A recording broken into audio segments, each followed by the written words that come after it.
भाई एक सच बात बताऊं, एस्थेटिक बॉडी बनाने का सपना ऑलमोस्ट हर लड़के का होता है। वाइड शोल्डर्स, स्लिम वेस्ट, एक क्लीन वी शेप। लेकिन रियलिटी ये है कि 90% लोग ये बॉडी कभी नहीं बना पाते। क्यों? क्योंकि उन्हें लगता है कि बस रैंडम पुशअप लगा लो, थोड़ी रनिंग कर लो और बॉडी अपने आप एस्थेटिक बन जाएगी। भाई ऐसा नहीं होता। एक एस्थेटिक फिजिक एक प्रॉपर फ्रेमवर्क से बनती है, जिसमें ट्रेनिंग, सही मसल पर फोकस और सबसे इम्पोर्टेंट एक कंसिस्टेंट डाइट शामिल होती है। और इस वीडियो में मैं तुम्हें एग्जैक्टली वही कंप्लीट सिस्टम देने वाला हूँ। कौन सी एक्सरसाइज करनी है, कौन सी मसल सबसे ज्यादा मैटर करती है और डाइट कैसी होनी चाहिए, ताकि तुम्हारा एफर्ट वेस्ट ना जाए। भाई इस वीडियो को एंड तक देखना, क्योंकि इसके बाद तुम्हें इस टॉपिक पर कोई और वीडियो देखने की जरूरत नहीं पड़ेगी। और सब्सक्राइब कर लेना अगर तुम्हें लगे कि इस वीडियो ने तुम्हारी लाइफ में कुछ इम्पैक्ट ऐड किया है। एंड कमेंट में लिखो एस्थेटिक बॉडी, जिससे मैं समझ जाऊंगा कि तुम सीरियस हो एक ऐसी फिजिक बनाने के लिए। So let's start.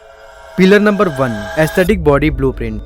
सबसे पहले ये समझना जरूरी है कि एस्थेटिक बॉडी सिर्फ मसल साइज से नहीं बनती, ये बनती है बॉडी के शेप और प्रोपोर्शन से। ये वो चीज है जो एक नॉर्मल जिम बॉडी और एक एस्थेटिक मॉडल लाइक फिजिक में डिफरेंस क्रिएट करती है। और इसमें 5 मसल्स ग्रुप सबसे ज्यादा इंपॉर्टेंट होती है। पहला है शोल्डर्स। ये तुम्हारा अपर बॉडी का फ्रेम होता है। अगर शोल्डर नैरो है तो चाहे तुम्हारे आर्म्स कितने भी बड़े हो जाएं, पूरी बॉडी स्किनी और वीक ही लगेगी। इसलिए ऑलमोस्ट हर एस्थेटिक फिजिक में शोल्डर नेचुरली ब्रॉड और राउंडेड होते हैं। दूसरी है बैक, स्पेशली तुम्हारे लेट्स।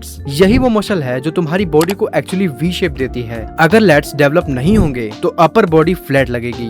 तीसरा है अपर चेस्ट। ज्यादातर बिगनर्स सिर्फ नॉर्मल पुशअप करते हैं, जिससे लोअर चेस्ट ज्यादा डोमिनेंट लगने लगती है और अपर चेस्ट प्रॉपर्ली ग्रो नहीं करती। जब अपर चेस्ट अच्छे से डेवलप होती है तब नॉर्मल टी शर्ट में भी एक क्लीन मैस्कुलिन शेप आती है। चौथा है नेक और ट्रैप्स। ये 2 मसल ग्रुप ऑलमोस्ट सभी इग्नोर कर देते हैं, लेकिन एक स्ट्रॉन्ग नेक इंस्टेंटली तुम्हें ज्यादा मैस्कुलिन दिखाती है। और पांचवा है slim waist. V shape shoulders wide करने से नहीं बनते, वेस्ट को टाइट रखना भी उतना ही इम्पोर्टेंट है। अगर वेस्ट बल्की है तो वो एस्थेटिक लुक कभी नहीं आएगा, और ये सिर्फ डाइट और कोर ट्रेनिंग के कॉम्बिनेशन से ही पॉसिबल होता है। अब इन मसल को ट्रेन करने के लिए घर पे कुछ इफेक्टिव एक्सरसाइजेस हैं, तो आओ उन्हें डिटेल में जानते हैं। Pillar number 2, how to train at home. अब सबसे इम्पोर्टेंट, मसल जान लेना काफी नहीं होता, असली गेम होता है उन्हें सही तरीके से ट्रेन करना। घर पर वर्कआउट करने वाले ज्यादातर लोगों की सबसे बड़ी प्रॉब्लम ये होती है कि वो सेम एक्सरसाइजेस को सेम इंटेंसिटी पर रिपीट करते हैं और फिर बोलते हैं कि बॉडी ग्रो ही नहीं हो रही है। अगर तुम रोज नॉर्मली 20 पुशअप लगाते रहोगे तो स्टार्टिंग में थोड़ा प्रोग्रेस मिलेगा, लेकिन उसके बाद बॉडी अडेप्ट हो जाएगी और ग्रोथ रुकना शुरू हो जाएगी। इसलिए जरूरी है प्रोग्रेसिव ओवरलोड। हर हफ्ते बॉडी को नया चैलेंज देना, या रेप्स बढ़ाओ, या मूवमेंट स्लो करो, या एक्स्ट्रा वेट ऐड करो, या फिर हार्डर वेरिएशन पर शिफ्ट करो। शोल्डर के लिए पाइक पुशअप से शुरू करो। नॉर्मल पुशअप पोजीशन में आओ, हिप्स को ऊपर की तरफ शिफ्ट करके इन्वर्टेड वी शेप बनाओ। फिर हेड को स्लोली फ्लोर की तरफ लेकर जाओ और पावरफुल पुश करो 3 सेट फेलियर तक। इसके साथ लैटरल रेज करो। डंबल नहीं है तो वाटर बॉटल या ब्रिक्स यूज करो। वेट शोल्डर से ऊपर नहीं जाना चाहिए। और तीसरी, रियर डेल्ट फ्लाई। थोड़ा आगे बेंड होके आर्म को विंग की तरह साइड और बैक में मूव करो। यही एक्सरसाइज है जो शोल्डर को राउंड और 3D लुक देती है। बैक के लिए अगर पुलअप बार मिल जाए, पुलअप सबसे बेस्ट एक्सरसाइज है। अगर अभी 4 या 5 ही हो पाते हैं तो टेंशन मत लो, हर हफ्ते एक एक्स्ट्रा रैप ऐड करने की कोशिश करो। अगर एक भी पुलअप नहीं हो रहा है तो डोर फ्रेम या टॉवल रोज करो। किसी स्ट्रॉन्ग डोर फ्रेम या टॉवल को पकड़कर बॉडी को पीछे लीन करो और बैक मसल से खुद को आगे पुल करो। चेस्ट के लिए डिक्लाइन पुशअप्स, जिसमें पैरों को बेड या चेयर पर रखना है ताकि लोड अपर चेस्ट और फ्रंट शोल्डर्स पर शिफ्ट हो जाए।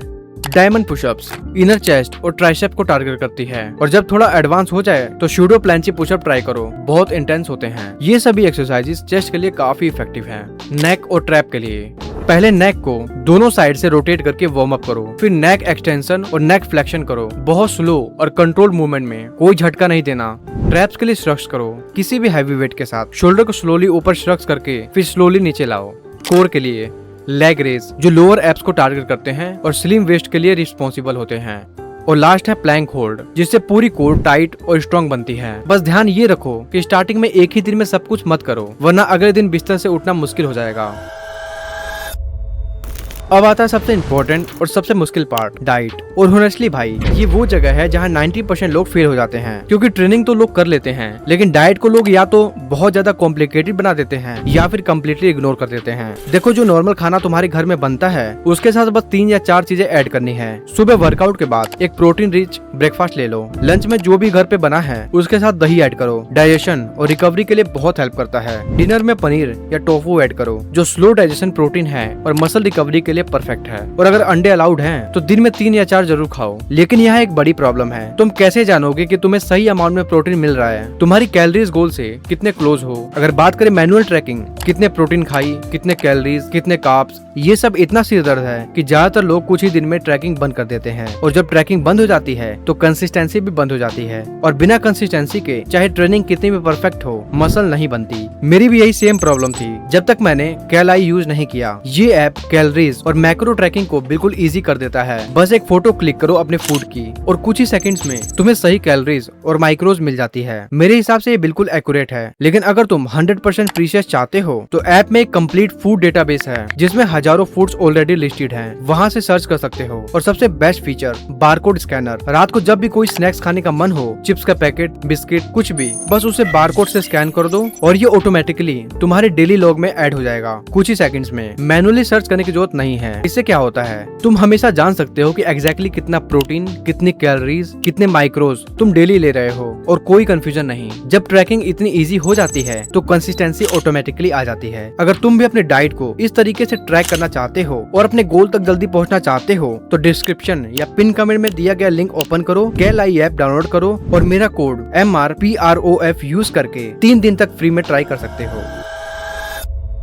अब ये वो पार्ट है जिसे ज्यादातर लोग इग्नोर कर देते हैं, नींद। लोग सोचते हैं जिम या घर पर पसीना बहाने से बॉडी बनती है, लेकिन असली सच ये है कि तुम्हारी बॉडी एक्चुअली ग्रो तब होती है जब तुम सो रहे होते हो, जिम में नहीं। ट्रेनिंग से तुम्हारी मसल टूटती है, रिपेयर और ग्रोथ पूरी नींद के दौरान होती है। अगर तुम रोज सिर्फ 4 या 5 घंटे सो रहे हो तो तुम चाहे कितनी भी ट्रेनिंग और कितना भी परफेक्ट डाइट ले लो, रिकवरी अधूरी रहेगी। कम नींद लेने से बड़ी प्रॉब्लम्स होती हैं। पहला, मसल रिकवरी स्लो हो जाती है, जिससे नेक्स्ट वर्कआउट में तुम्हारी स्ट्रेंथ और परफॉर्मेंस दोनों कम हो जाती है। दूसरा, कम नींद लेने से कोर्टिजोल यानी स्ट्रेस हार्मोन बढ़ जाता है और ये हार्मोन डायरेक्टली तुम्हारे वेस्ट के अराउंड फैट स्टोर करवाता है। मतलब जब तुम कम सोते हो उतना ही तुम्हारा स्लिम वेस्ट वाला गोल दूर हो जाता है। इसलिए ट्राई करो कि रोज मिनिमम 7 से 8 घंटे की नींद लो। और सिर्फ ड्यूरेशन ही नहीं, क्वालिटी भी मैटर करती है। सोने के 1 घंटे पहले फोन को साइड में रखो, रूम को डार्क रखो और थोड़ा कूल रखो और रफली एक फिक्स टाइम पर सोने की कोशिश करो। इससे बॉडी का इंटरनल क्लॉक सेट हो जाता है और डीप स्लीप ज्यादा मिलती है। याद रखो, ट्रेनिंग सिर्फ सिग्नल देती है कि बॉडी को ग्रो करो, लेकिन असली ग्रोथ नींद के दौरान होती है। इसलिए तुम अपनी बॉडी को फास्ट और सही तरीके से ट्रांसफॉर्म करना चाहते हो तो नींद को भी उतना ही सीरियसली लो जितना तुम अपने वर्कआउट और डाइट को लेते हो। अब देखो, ये सब समझ लेना एक बात है, लेकिन असली रिजल्ट तब आता है जब तुम इन्हें कंसिस्टेंटली फॉलो करते हो। बॉडी को ट्रांसफॉर्म होने में टाइम लगता है। पहले स्ट्रेंथ इंप्रूव होती है, फिर पोस्चर चेंज होता है, फिर धीरे धीरे शोल्डर्स ब्रॉड होने लगते हैं, वेस्ट टाइट होती है और फिर असली एस्थेटिक शेप विजिबल होना स्टार्ट हो जाती है। और एक बात हमेशा याद रखना, परफेक्ट वर्कआउट से ज्यादा इंपॉर्टेंट होता है रेगुलर रहना। एक एवरेज वर्कआउट जो तुम कंसिस्टेंटली करते हो वो उस परफेक्ट रूटीन से कहीं ज्यादा बेटर है जो तुम 10 दिन बाद छोड़ देते हो। तो भाई, ये था घर पर एक रियल एस्थेटिक बॉडी बिल्ड करने का कंप्लीट फ्रेमवर्क, ट्रेनिंग भी, डाइट भी।